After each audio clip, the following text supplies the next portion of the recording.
one game away from doing it for a 6th time in a row now. They are. So JDG backs against the wall, and unfortunately behind you is a big, giant void of which there is no escape.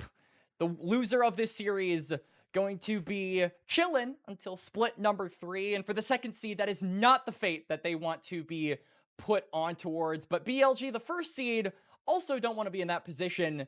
And it's, again, just have to reiterate how crazy it is that we are in this position, Mark.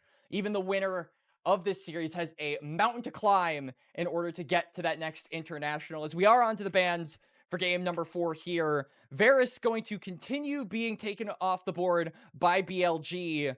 Rumble going to remain permabanned as well. I am interested in this Aurora ban, though. Feels like it might direct Knight to play something a little bit on the more scrappy side. And I'm wondering what that pick is going to be, as once we start getting into game 4s and 5s, you start to lose track as a caster. You might have a call out, and then, you know, you look for a couple of seconds and say, oh, it's Fearless away. 4 games now going into Fearless draft once again. That means 15 champions from both sides are gone for a total of 30.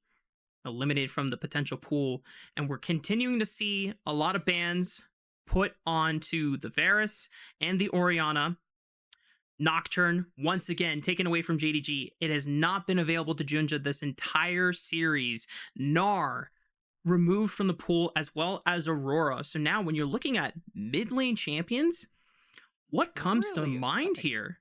I know, a lot of the first pick ones specifically are no longer up on the board, so I like this. JDG instead gonna be pivoting toward the bot lane to set up for GALA Vampire to get the, I would assume, Ashe Seraphine. They're gonna lock Seraphine down first. BLG, though, can respond by denying the Ashe and maybe going for something like an early Braum pick if they choose, but given that the Seraphine is already locked down, Raafaa, they don't automatically need to go for a support champion because, I mean, it's already been locked here for JDG, so there's no threat of losing a good pairing.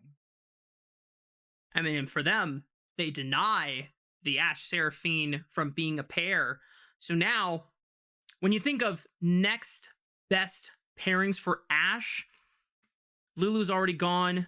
Emilio's gone. Braum? But I remember, Ashe Braum would be the next best option, and it's a great way to answer into Seraphine because of the Encore being blocked by the Unbreakable, and Shun is just going to look for an instant Skarner lock-in. So this opens up the frontline duty and responsibility from Bin and potentially on, if it's not Braum for him. All right, but this also does mean that JDG don't have to fear something like the Mel, because BLG are going to be forced between potentially locking that down for Knight and then getting the Ashe Braum over to BLG.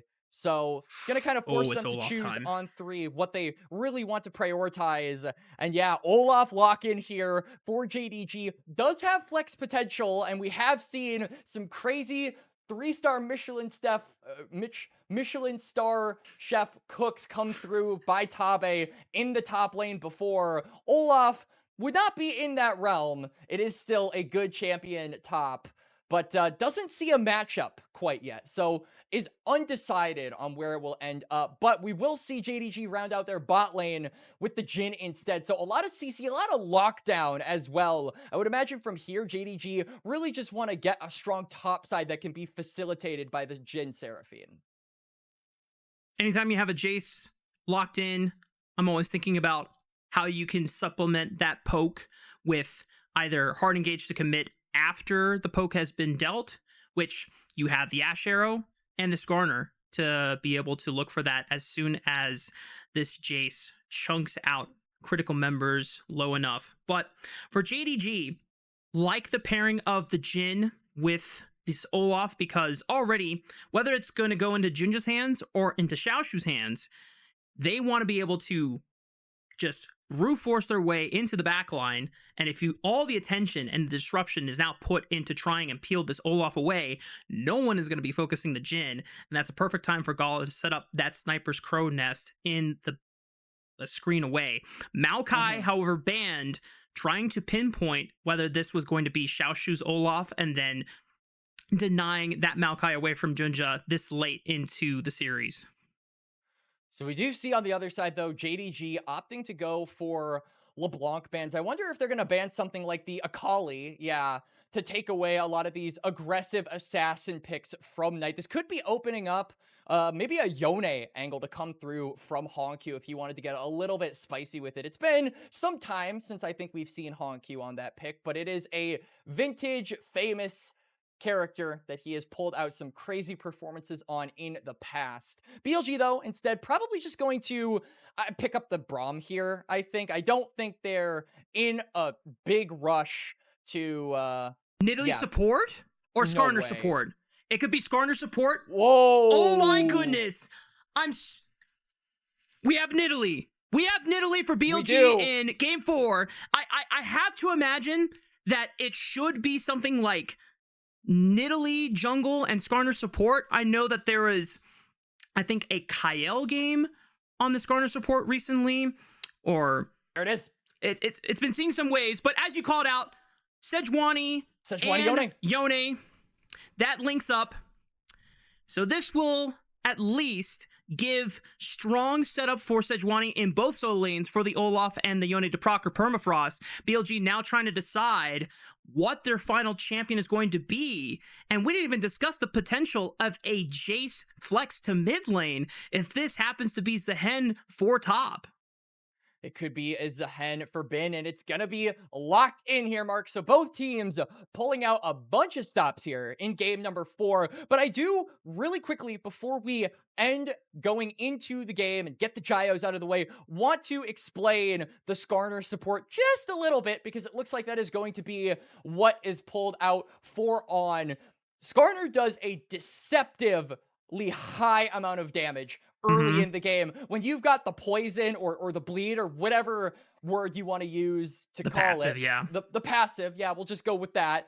It really provides a lot of DPS early. So I think Viper and On can easily play up far in this lane, especially against GALA, who on this Jhin is immobile. So if he gets caught by an Ishtal's impact, he might be as good as dead. So I think that the kill pressure of this bot lane provides a lot of openings for the rest of BLG to play up around that side of the map. But on the other end, it's a strong top side for JDG. We've seen this strategy before, and it has been successful in the past, and now it's going to need to be the thing that saves them from elimination in the playoffs here, Mark. JDG have their backs against the wall, and they need to push at least for 2 game wins to advance themselves in the lower bracket. BLG just 1 game win away, and we have a special treat in Shun pulling out his Nidalee. Yup. World famous. This guy, one of the few LPL junglers that I trust with my life in seeing an exquisite Nidalee performance. It's time for Game 4 between BLG and Jindong Gaming.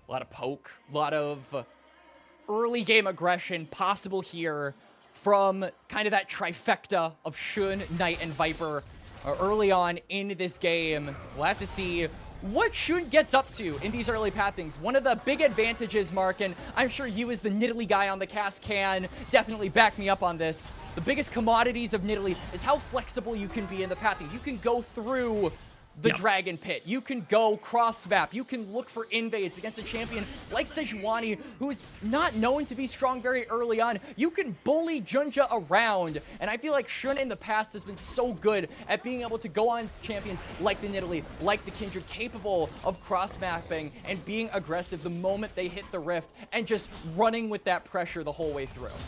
Yeah. Shun definitely up to date on Nidalee clears, starting Raptors with the level 1E. On flash install there impact, it is. proccing the ignite. Vampire already under fire, forced to pop the summoner heal as well as the flash. It is a trade of summoner spells between both supports, but On already showing the devastating power of the Skarner support with the Hail of Blades. That's what we talked about. Ishtal's impact providing so much damage and so much lockdown in the early phases of this matchup.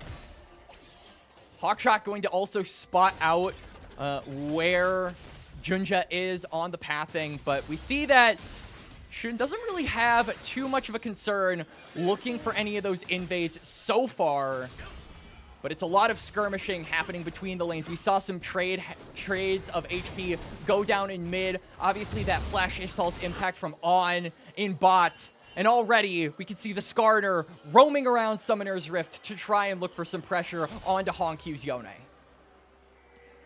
When I think of classic Nidalee support combinations to set up that spear, Skarner does not spring to mind. But you find that Ishtal's impact, that stun lasts long enough for a spear to connect. And fun fact, Quax, this is Jhin's first Nidalee in over a year. Last time he played it was March 23rd of last year when he was on the Jhin Gaming roster.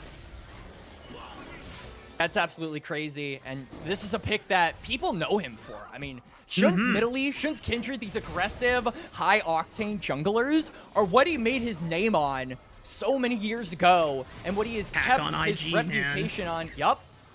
And so now it is going to be the difference maker between BLG being taken to Game 5 or being able to end the series in 4 here against JDG. Got a double crab as well, so already off to a really good early start. Knight getting super low on the trades there. Meanwhile, On finds another stun onto Vampire, but Viper cannot continue the trade because JunJia bails out the bot lane. First blood to Jhin Gaming. It may have been double crab over to the Nidalee mark, but the thing is with Sejuani, they don't need resources in order to thrive. JunJia shows up, collects a kill for the Sejuani, and JDG find themselves on the board with first blood. I think the Skarner showing itself as more of a double-edged sword because you get that lockdown, you get that commitment, you get that CC, but when you're in the fight, you might not exit out of it. And now On is ready to make impact on the other side of the map. That forces the ghost out of Xiaoxu. Does he want to take this fight with Bin right at his side? The flash from Xiaoxu at least guarantees a trade, but now Bin has control of the wave and a solo kill to his name. Yeah, he's going in, he's not coming out. Like we just said, On gets taken down for the second time this game. It is a trade, and Bin will definitely take that every day of the week. But still, the Skarner support not necessarily paying as much dividends, I think, as BLG were hoping in these early minutes of the game. Viper going to be feeling the pain of that as well as JDG. It's a ton of free gold given over to GALA. They're going to crash this wave, even pick up a plate for the Jhin early on. Meanwhile, On the Scorpion returns back to bot lane, doing his best to provide some pressure and at least some relief to Viper's Ashe, who is still maintaining somewhat of a CS advantage, but he is low in the health department, so it's going to make things harder for him to collect minions crashed in by GALA and Vampire. First dragon has spawned 30 seconds ago. Jhin constantly hovering in between both the top and the bottom sides of the map. Solid camp advantage, but they still can fight for this second respawn crab that would guarantee either of these junglers level 6. And for JunJia, it's way more important. You get access to that glacial prison and just means so much more. Jhin doesn't really need to get level 6. I mean, he already has his ultimate at level 1, so not too consequential. It just kind of feels like a deny. Hang on. All right. Execute damage. That is goes true. up. Cougar damage on all 3 of her abilities goes up. Yeah, it's not like game-changing CC, but your lethalness goes up a ton. Now Jhin, but the Sejuani barely shows. They don't see him.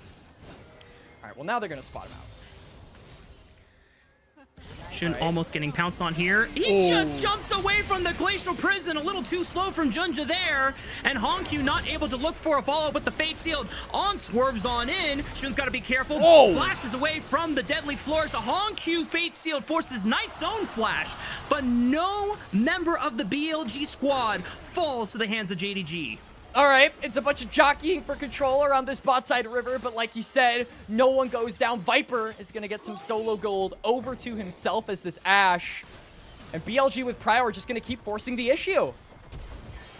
HongQ forced a flash from the Ishtal impact, but Jhin goes Jhin a is little found. too deep. The CC, great from JDG, punishes the cat, and they look for On next. All right, it's a 2-for-1. HongQ crucially going to be denied some minions under his own turret, but did get the kill. So going to, at the very least, give something over to the Yone when all is said and done. But Knight is going to be able to get another plate on this turret. So gold given over to the Jayce as well. Both mid laners get something for their pockets and something for their wallets in that play mark. And the Dragon has been up for a while. Grubs are about to spawn in 10 seconds. This has been a recurring pattern over the course of this series where neither team is really chomping at the bit to go for these neutrals, stalling out, waiting for the game to kind of run its course and treating the objectives more like a consolation prize or something that is like a convenience almost rather than a legitimate win con. The win con of Dragon has been really apparent, but it doesn't really come through until much later in the game because the first Dragon is taken so late. And the early game control has been far more important, especially to a team like JDG, where we saw earlier in the series how much being able to have that bot priority guaranteed, have resources being accelerated into GALA's pockets, gives them a better footing to fight with. Now, Jhin on the Nidalee, able to look for the grubs and should not be contested here as JunJia's already pathing towards the bot side of the map. All three grubs going to go their way. This is going to help a lot with champions like this Zaahen as well as the Jayce, who are going to be trying to play to that signature side laning that BLG has with both of their solo lanes here and gives them more pressure on these turrets. Now, one thing I want to point out here, Quax, it's a Proto Belt rush from Nidalee for Jhin. We saw Lichbane, definitely a very strong item, but this is a heavy melee bruiser stacking topside from JDG with a tank from Sejuani. If you are going in melee range with Lichbane, you are not healthy enough nor durable enough with no HP in that item build path to survive the turnaround. So Proto Belt is going to give you a lot more ability haste. It's going to give you more HP and a lot more survivability with that Rocket Belt active. I would not be surprised if Jhin then goes for Liandry's second and not a Lichbane because he's just trying to be as durable as possible and trying to play to chunk the health bars of JDG. It really feels like Jhin is not going to be playing to engage the fights at all as this Nidalee. I think when we look at the main damage of BLG, it comes through the poke, the spears, the shock blasts from Knight, all of the poke from Viper as well. They have a pretty big range advantage over most of JDG, and that has got to be the thing that they look to leverage as much as possible. I do agree with you that the extra dash and the health from the Rocket Belt really is what Jhin is looking for just to mitigate the pick potential of this JDG top side. But playing from a distance is what BLG want to do, and it is the main way they should be playing this early to mid game. As now Bin is looking for the 1v1, but Jhin is in the area too. Not a true 1v1. Xiaoxu smirks at the attempt gank from Jhin. Only has to trade his Ragnarok and his Ghost, so overall summoner advantage now for Bin with the flash and the TP at the ready. Next objective not coming up for another 4 minutes on the Rift Herald, 3.5 for the second dragon of the game. So I want to take this time, Quax, and remind people that we are potentially witnessing a very early exit from either JDG or BLG. And for the two players, Knight from BLG, hang on, Ashe Arrow looking for HongQ in the mid lane. Okay, sidesteps it with the Soul Unbound. This would be either Knight or JunJia's worst playoffs finish since 2021 for Knight and 2020 for JunJia here. It would be. So, you know, 6 and 5 years, respectfully, of dominance going to be put to a halt in this series for whoever ends up losing it for Knight and JunJia.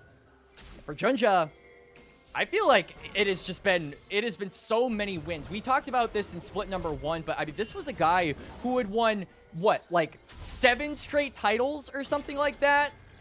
And got put to a stop last time around by the fact that BLG won that grand finals. And now BLG have the potential to break his streak entirely of high placements by putting an end to JDG right here and right now. Yeah, but and the caveat is that JunJia having that streak over in the LCP and before coming back over to LPL after his stint over on EDG yep. in 2021.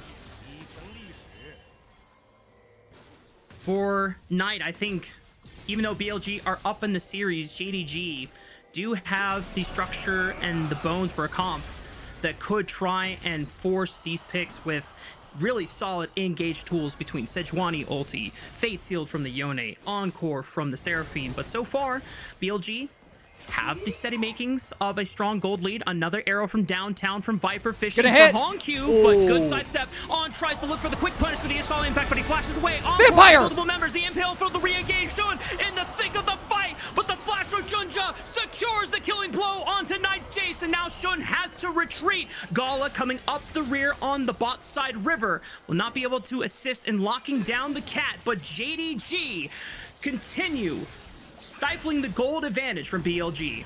Good reactive gameplay there from JDG. Enchanted Crystal Arrow gets thrown out. HongQ immediately unbinds his soul and dodges out on that. And then the flash ultimate there from Vampire to react to the impale. JDG, it's only 1 kill, but they turn the attempt there around on BLG, and it's more gold into their pockets when all is said and done.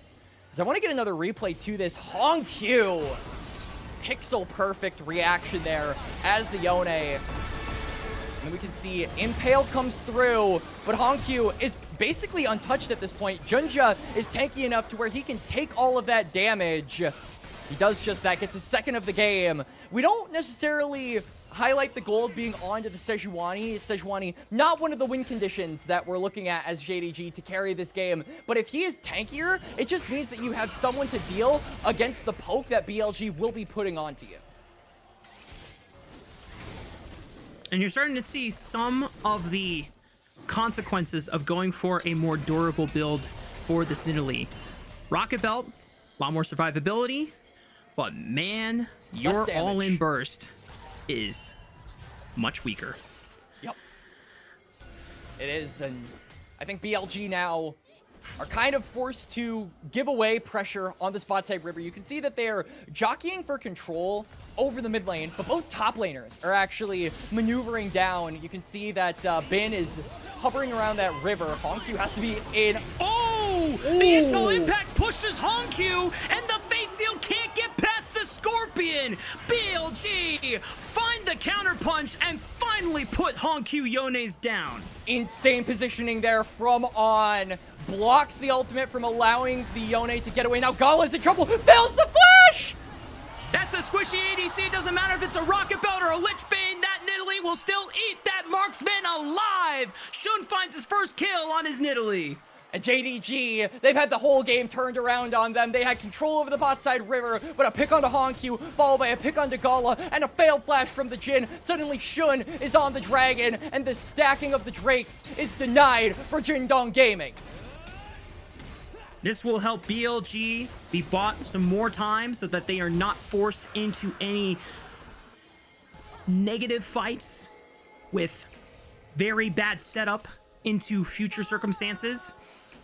Going forward now, though, this is an infernal map, this game, and oh boy, for a composition like BLG that has damage in nearly every single role, that is going to aid them a lot if they can get that stacking going. There's a lot of vision around this Rift Herald River.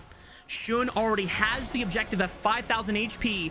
JunJia has Glacial Prison available, but Jhin is very slippery, and Viper already forcing JunJia away, forced to use the Arctic Assault just to escape, and Viper able to sidestep both the Deadly Flourish as well as the double beat drop. And I like this play coming out from BLG. Knight commits his teleport to guarantee the Herald is given over to BLG, and JDG are forced to give that away. And then Bin teleports to the bot side so that HongQ can't get any resources. A nice little swip swap there from the solo laners to maximize their gains and minimize their losses around the map.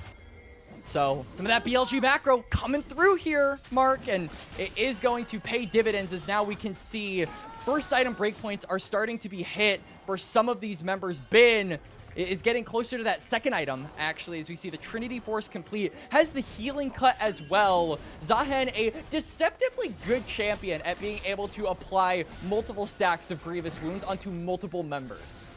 Yeah.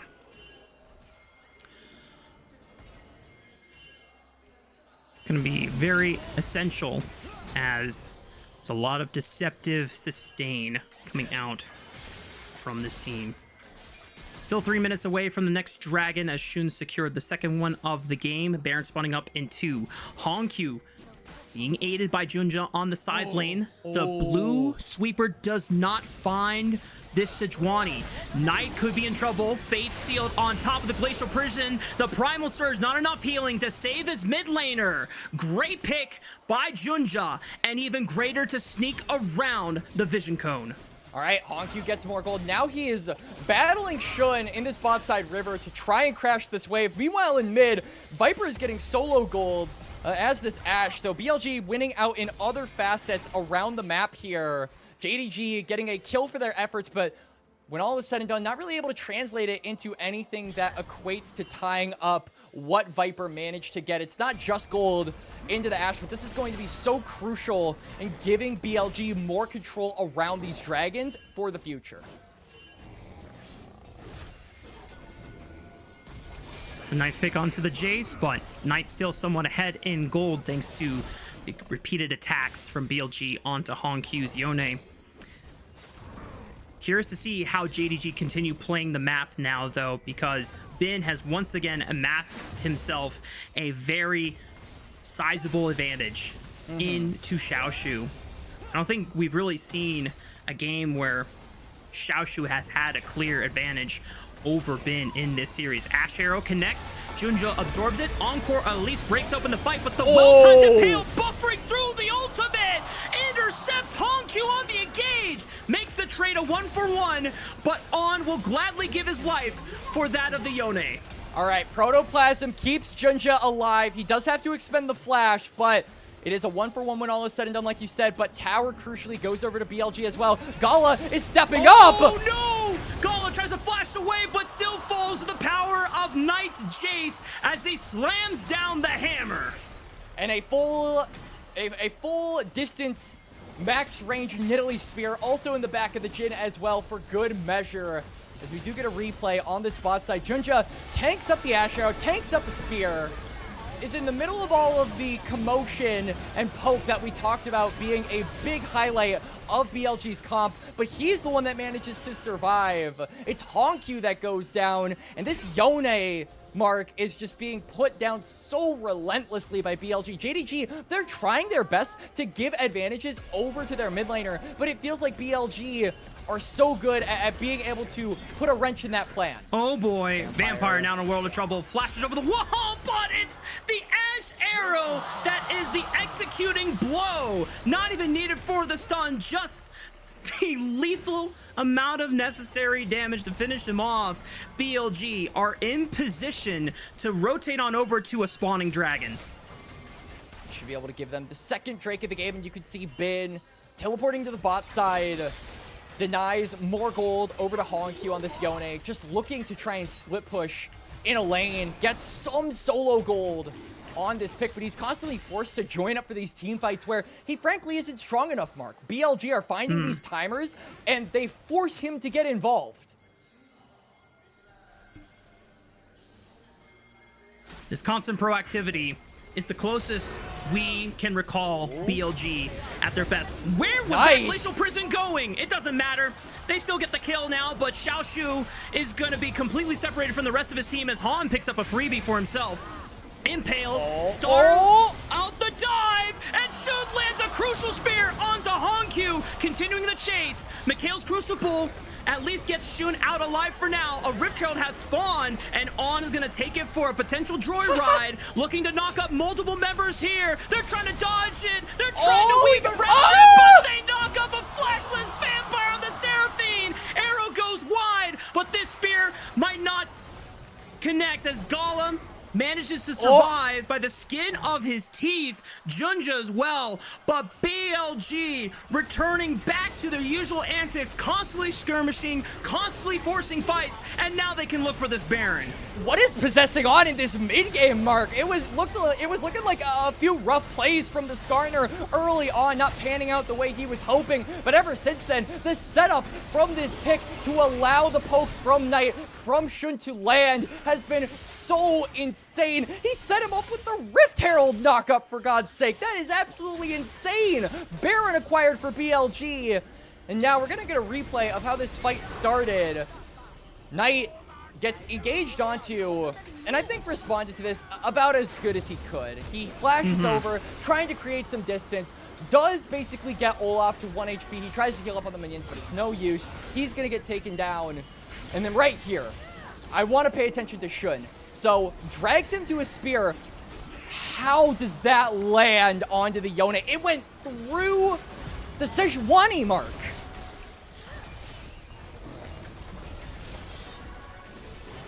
I have no idea, Quax. I don't think I've seen a spear lollipop like that ever before in my life, but knock up, boom, boom, right there.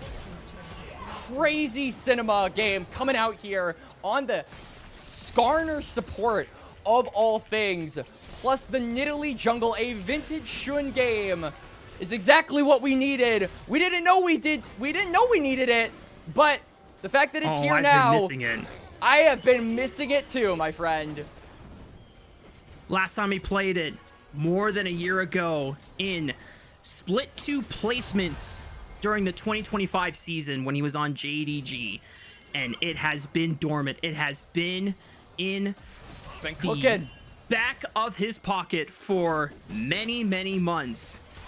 And I am definitely happy to see that even though I would have understood a Liandry's Torment's second rush, he goes for the Lich Bane. He has even more burst damage now at his side. He's going for the Seekers into the Zhonya's for that clutch playmaking and durability to be able to immune to any damage coming through when he goes into stasis. JunJia looking for a turnaround flash, engage. They found Viper in the backline, and Xiaoxu TP's on in, picks up a freebie, and JDG are guaranteed a numbers advantage for the next 40 seconds. Good punish there from JDG. Viper had no flash, no ghost. There was no way for the Ashe to get out of there. BLG abandoned their AD carry to save the rest of their skin. They've still got Baron for another 30 seconds here, and they will continue to keep pressure up on this top side. Maybe looking for JunJia. Gotta be careful here. Deadly Flourish doesn't connect the root onto anyone. Curtain Call trying to slow down their exit. Not gonna get too far, but at least guarantees JDG secures the red buff for themselves. I thought Shun got the red buff with the spear. That it looked like it, but it did. It did. But on top of the added bonuses with the Lich Bane, I do want to highlight, we saw this from Monkey. It made the difference. Literally, in their series against BLG, Monkey had Lich Bane, and with the back door, the extra damage that you get onto structures with that item it's so strong, man, allowed them to win the game. So on top of the poke, on top of the damage, and all of the things that you talked about, Mark, it gives extra siege power over to BLG. And with a comp that is already heavy on the poke and very good with their sieging, it just makes a difficult situation for JDG that much worse. Dragon up in about 20 seconds, and this could be a difficult situation for Jin Dong Gaming. Maybe the last situation they find themselves in of the second split here in 2026 if they cannot turn this situation and this play around. BLG are up nearly 6,000 gold. However, they're not in position to contest this dragon outright. There's vision, at least keeping track of where Shun is. Teleport from Control Bin. Ward keeps eyes on the dragon. Bin TP's in, so does Knight. Good poke from Bin. or I should say Knight with the accelerated shock blast. Bin now in the pit, trying to force JunJia off. JunJia secures the dragon. What's the cost for it? Glacial Prison stuns one onto Viper, but JunJia will give his life for the cause as the rest of BLG hunt down the Boar Rider. And JDG now are forced to retreat to try and defend their base from crumbling from the siege. Honestly, I feel like that's a good situation for JDG. Baron buff is off of BLG now, so they're not going to be able to force a play onto some of these turrets that are still standing on the side of JDG. They also deny the soul point, crucially, from Bilibili Gaming, and allow themselves to stall out this game and that win con just a little bit more. And really, it's just about time for JDG. You need more items on Yone. You need more items on Xiaoxu. You need to get these solo laners to a position where they can be more impactful in team fights. Getting that dragon provides that extra little buffer. It's just a matter of if JDG can make the most of it. And it's so difficult to do with this massive gold deficit on their side, especially when it is so evenly split up. There's no one single target that you can just pop and instantly claw back that entire gold deficit. Shun and Bin are the biggest targets, though, because they have the biggest bounties on their heads. But Zhonya's Hourglass has been completed by Shun, even harder to lock down now. And look at this man, forsaking his ego, not going for the Mage Ice. He's got 10 stacks on the Dark Seal, but he understands that the moment you go for the book, you upgrade the ring to a book, you lose all of your stacks. It's just the way the world works. And I have to say, I want to go back to BLG's constant evolution being demonstrated here in the lower bracket. This is the closest we remember of a BLG that constantly tries to fight and skirmish and brute force their way, trying to use their mechanics to win these fights, but there's been a notable slowing down of the pace of the game. BLG understand the gravitas of being in the lower bracket to begin with, and despite this massive gold advantage, they have also been on the receiving ends of massive comebacks by JDG during the regular season of Split 1. They remember those pains all too familiarly, and the last thing they want to do after having this massive gold advantage is to chuck it right back over to JDG. So you can see the patience and the discipline being on full effect here again. And here is yet another struggle against going face to face with one of these giant poke comps that BLG have drafted up, trying to get vision around this Baron. Even just dropping a ward, you never know if a spear is going to find your back. You never know if a shock blast is going to get sent into your face. You never know if an enchanted crystal arrow is going to collide with you. JDG are treading on very thin ice here by walking up this close. BLG aren't even onto the Baron, and you can see just how difficult it is for Jhin Gaming to get any modicum of vision around this top side. And now, after putting a ton of vision down on this top side, do they feel confident in trying to start up this Baron? The Undertow grants brief vision here. On might be caught by the Glacial Prison, but the Mikhail's Crucible breaks him out of the CC chain. 3-man impale. Big impale! Sends it to the skies. Massive burst damage. Massive destruction. Absolute annihilation at the hands of BLG. Jhin Gaming lose 3 and any chance of stealing this Baron away. And this man has turned it on, Mark! 3-man impale sets up the BLG damage dealers to wreak havoc onto Jhin Gaming. Baron acquired, and that might just be the straw that broke the camel's back. BLG nearly 10,000 gold up. Baron acquired onto 4 members, and turrets yet to be taken. This might just be the play that gets them to that next round of the lower bracket and continues the run that everyone says they'll go on. And take a look back at the replay. On is the one that receives the engage, but in his dying breath, he finds a 3-man impale, and it sets everything up. Vampire even flashes forward to get the encore, immediately gets snagged up, and then the hammer Q slammed down by Knight. The damage comes through. Viper is over the wall. JunJia tries to do something to salvage the play, but he can't do anything. BLG win out on the fight. They get the Baron. Dragon is up in about 10 seconds. And I don't even think all of the members need to commit themselves onto this objective. You can see that Bin is on the top side. You can see that Knight is joined up around there with him. They are looking to press their advantage on multiple different fronts. And now JDG are just in a constant state of desperation. They can no longer wait for the safe play. They have to find quick picks on side lanes where BLG are not attentive, are not respectful of where JDG could be overloaded at a period in time. Constant spears, constant poke with Shun's Nidalee and Knight's Jayce. The accelerated shock blast have to constantly be scouted out for and be careful from the members of JDG to not get hit by. And my goodness, that damage. Okay. Impale goes wide. Yep. It's just JDG now trying to weather the storm of the BLG siege power, but shock blasts keep getting thrown out, spears keep getting tossed. You talked about this just now, Mark. It is so difficult for JDG to play these ones out. Bin is also in mid, so they have a 4-1 split coming through here. They want to try and break open the base with the Baron buff still active for another 30 seconds. So incredible to see BLG, even though the WE upset was unexpected and shocked the world and sent them into the lower bracket early on. Oh, Viper. BLG doing everything they can. Xiaoxu! As Viper gets attacked by Xiaoxu, TPing into the backline once again. Knight tries to hold his own, and with Shun's help, he's able to slay Xiaoxu. The where heal! he stands. JunJia goes way too far. The Primal Surge. Shun's Nidalee has returned to Summoner's Rift with the vengeance, and he's ready to pounce on every last member of Jindong Gaming. Baron buff is now fallen for BLG, though. They've got a numbers advantage for about 30 seconds here. Knight is going forward. HongQ forced to flash away from the skies. Knight puts a dent into the health bar of his mid lane counterpart. HongQ's gonna be forced to recall and try and replenish his entire health bar. BLG now ready to break open the base. GALA attacked by Shun's Nidalee once again.